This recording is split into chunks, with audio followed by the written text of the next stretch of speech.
Stage 1, Step 3, Market Research. If the dollar amount of an acquisition is higher than the micro-purchase threshold, government buyers are typically required to conduct market research before proceeding.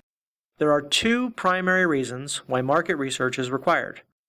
First, the government uses market research as a way to determine if there is a good reason to compete the opportunity. If the government can identify enough viable sources to compete for a contract, they have no justification for spending time, money, and resources going through the process of posting the opportunity to fbo.gov and going through the full and open competition procedures. Secondly, federal regulations state that the government must give small businesses every opportunity to participate in federal contracting. One of the ways the government achieves small business inclusion is through a process called set-aside. When a contract is set aside, it means that only certain types of small businesses can compete for that contract. If a business is not small, they are not allowed to compete.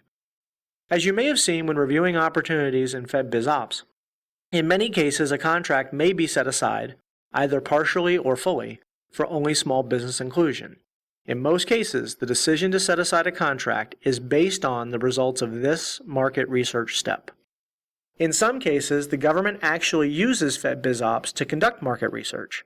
Requests for information and sources sought are two examples of market research efforts conducted through fbo.gov. If your business is engaged during the market research stage, you have the potential to influence key decisions, such as having the opportunity set aside for a small business like yours when the solicitation is announced. Additionally, it's not uncommon for the result of market research to be that an award is made with no competition, because the results of the research indicated there are not enough qualified businesses to justify competition. If you've ever heard of no bid, limited source justification, or sole source contracts, this is one of the stages that determines those types of outcomes.